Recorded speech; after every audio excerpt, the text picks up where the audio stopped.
तारा रानी की कथा। माँ भगवती को मानने वालों में से एक भक्त राजा स्पर्श भी थे। वो दिन रात उनकी पूजा अर्चना में लीन रहते थे। राजा को किसी चीज़ की कमी नहीं थी, बस उन्हें बच्चे की ख्वाहिश थी। सालों से बच्चा न होने के कारण राजा कुछ निराश रहा करते थे। एक दिन राजा की भक्ति से खुश होकर माँ भगवती ने सपने में आकर उसे 2 बेटी होने का वरदान दिया। आशीर्वाद मिलने के कुछ समय बाद राजा के घर एक बेटी पैदा हुई। बेटी पैदा होने की खुशी में राजा ने सबको दावत दी और बेटी की कुंडली बनवाने के लिए पंडितों को बुलवाया। सबने राजा से एक ही बात कही कि यह साक्षात देवी का रूप है।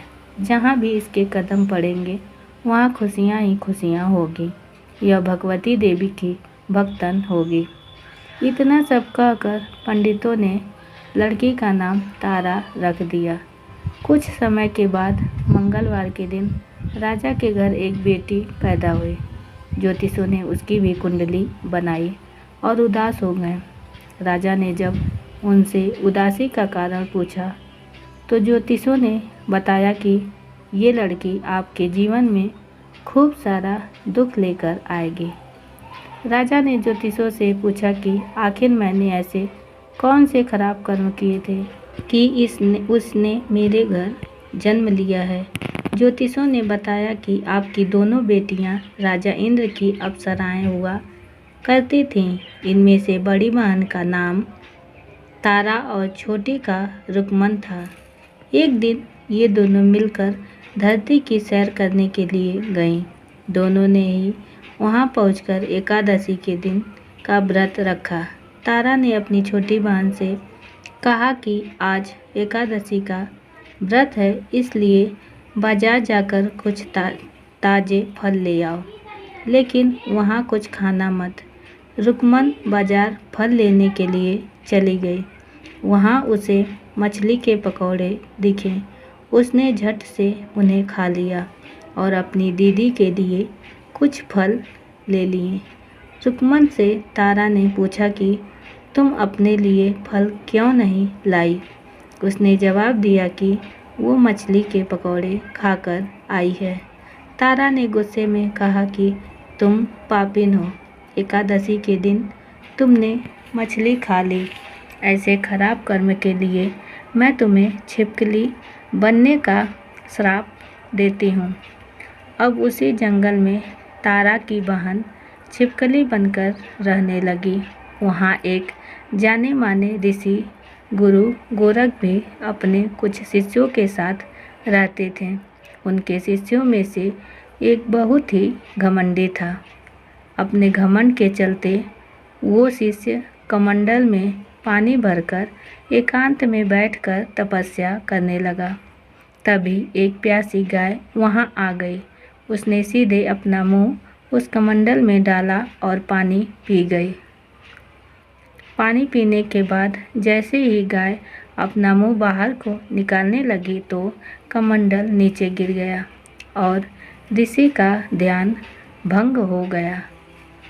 ऋषि ने देखा कि गाय पानी पी गई है।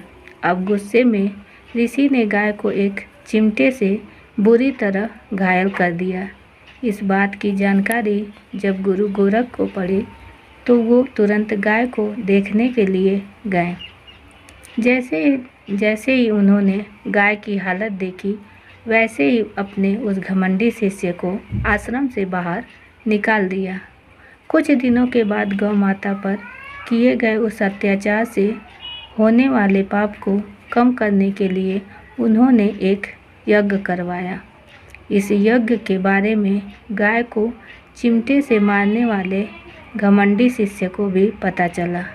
वो सीधे पक्षी का रूप धारण करके यज्ञ स्थल पर गया और भोजन में अपनी चोंच से मरा हुआ सांप डाल दिया।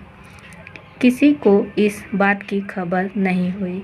ये सब होते हुए तारा से श्राप मिलने वाली छिपकली रुकमन देख रही थी। उसके मन में हुआ कि इसे खाकर सारे लोग मर जाएंगे। सबकी जान बचाने के लिए छिपकली बनी रुकमन सभी लोगों के सामने भोजन पर गिर गई। लोगों ने छिपकली को खूब कोसा और बर्तन को खाली करने लगे। उसी वक्त भंडारा करने वालों को खाने में मरा हुआ सांप भी दिखा। तब कहीं जाकर सबको समझ आया कि छिपकली सबकी जान बचाने के लिए जानबूझकर भोजन में गिरी थी। एक छिपकली होने के बावजूद भी इतने अच्छे विचार होने की वजह से यज्ञ में मौजूद सारे महत्वपूर्ण लोगों ने कहा कि हमें इस छिपकली की मुक्ति के लिए प्रार्थना करनी चाहिए। पंडित ने आगे बताया कि सबकी प्रार्थना से ही वो छिपकली तीसरे जन्म में आप जैसे प्रतापी राजा के घर बेटी के रूप में पैदा हुई है। वहीं तारा ने दूसरे जन्म तारामती के रूप में लिया और अयोध्या के राजा हरिश्चंद्र से शादी की। इतनी सब बातें कहने के बाद पंडितों ने राजा स्पर्श को रुक्मन को मारने की सलाह दी। इस बात पर राजा बोले, मैं किसी बेटी को कैसे मार सकता हूँ? ऐसा करना पाप होगा। फिर ज्योतिषों ने कहा कि एक संदूक में सोना चांदी लगवा कर उसके अंदर लड़की को रख देना और संदूक को पानी में बहा देना। उसमें लगा हुआ सोना चांदी देखकर लोग नदी से संदूक जरूर निकालेंगे और लड़की की जान बच जाएगी। राजा ने ज्योतिषों ने जैसा बताया ठीक वैसा ही किया। नदी में सोना चांदी जड़ा हुआ संदूक देखकर काशी के पास ही एक भंगी ने उसे बाहर निकाल लिया। उसके कोई बच्चे नहीं थे, इसलिए उसने संदूक के अंदर की लड़की को पालने का फैसला लिया। उसे भंगी व उसकी पत्नी ने खूब प्यार से पाला और रुक्को नाम की रख दिया। बड़े होते ही दोनों ने रुक्को की शादी करवा दी।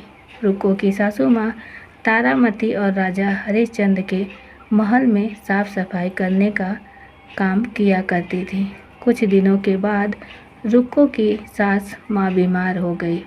उनकी जगह रुक्को वहाँ काम करने लगी। तारामती ने उसे देखा और पुराने जन्म के पुण्य के कारण पहचान लिया और उससे कहा कि तुम मेरे साथ बैठ जाओ। रुक्को ने बोला कि मैं तो भंगिन हूँ, इसलिए आपके पास नहीं बैठ सकती।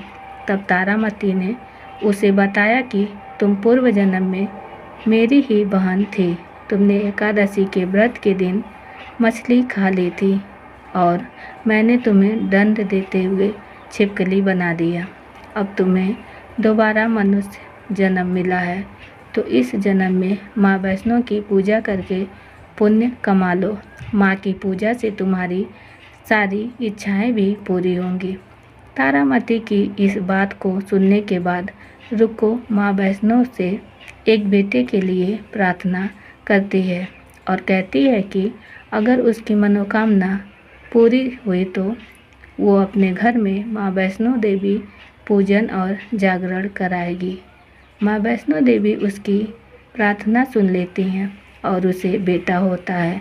पुत्र की प्राप्ति के बाद रुक्को उसकी देखभाल और लाल दुलार में माँ वैष्णो देवी की पूजा करना भूल जाती है। ऐसा होते होते 5 साल बीत गए और फिर एक दिन उस बच्चे को चेचक यानी माता निकल आती हैं। बच्चे की ऐसी स्थिति देखकर परेशान रुक्को अपने पिछले जन्म की बहन तारामती के घर जाकर उन्हें इस समस्या के बारे में बताती है। तब तारामती ने पूछा कि तुमने माँ वैष्णो देवी की पूजा अर्चना में कोई गलती तो नहीं की। फिर रुक्को को याद आता है कि उसने माँ वैष्णो देवी का जागरण कराने का प्रण लिया था।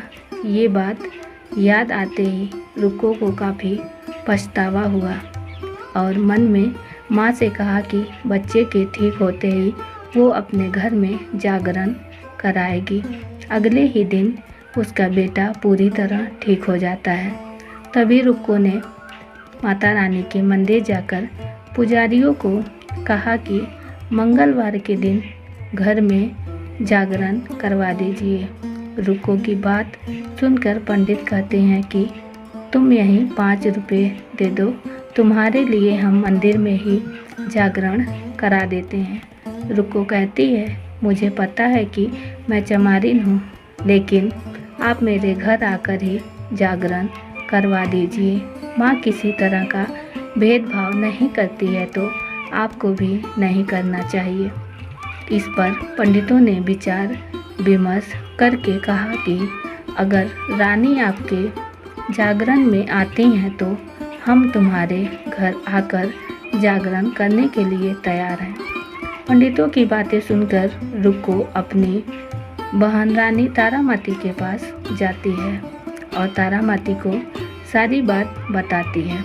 रुक्को की बातें सुनकर तारामती जागरण में जाने के लिए तैयार हो जाती हैं। इस बात को बताने के लिए रुक्को जब पंडित जी के पास जाती है तब उनके बीच की बातों को सेन नामक नाई सुन लेता है। फिर वह राजा हरिश्चंद्र को जाकर सारी बातें बता देता है।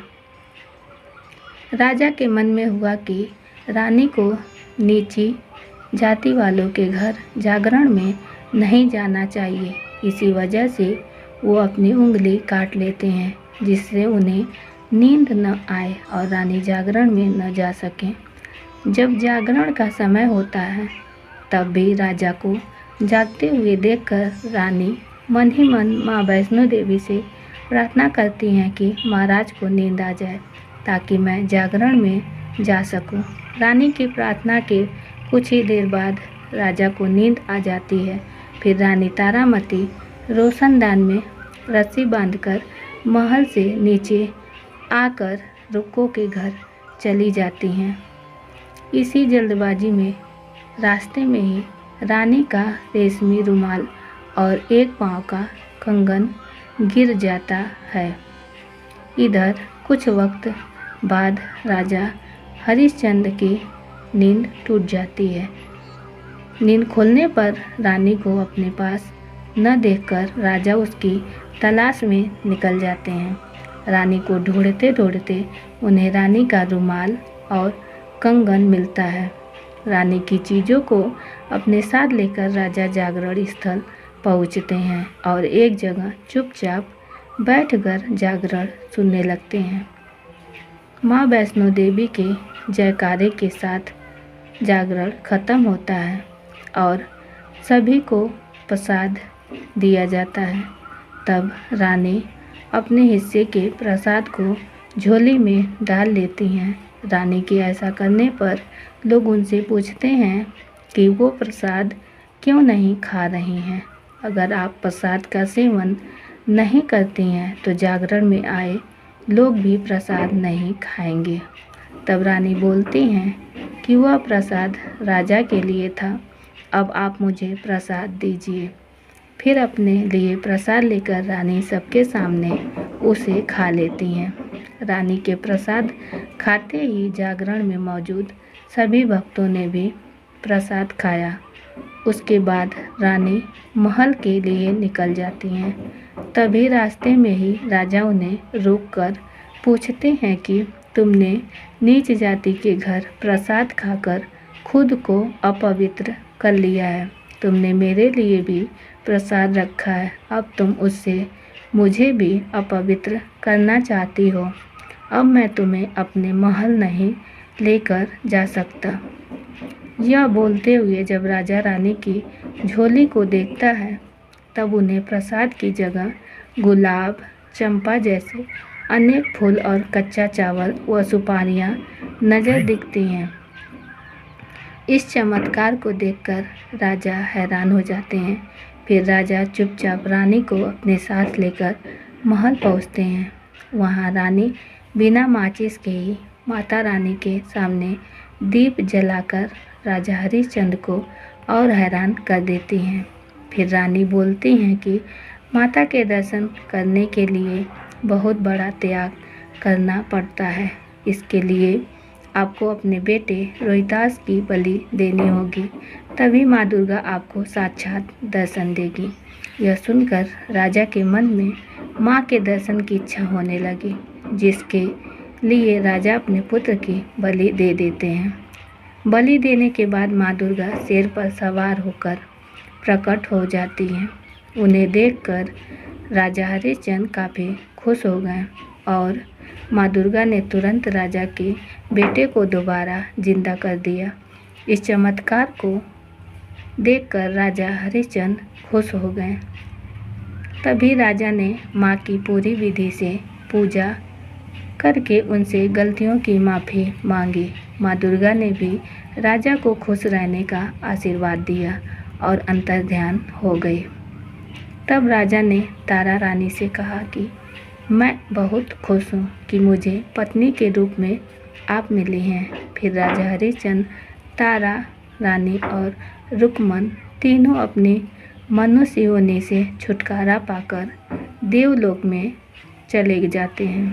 तारा रानी व्रत कथा जीवन में श्रेष्ठ कर्म करने की सीख देती है। बुरे कर्मों के फल इंसान को भोगने ही पड़ते हैं। उम्मीद है आपको हमारी कहानी पसंद आई होगी।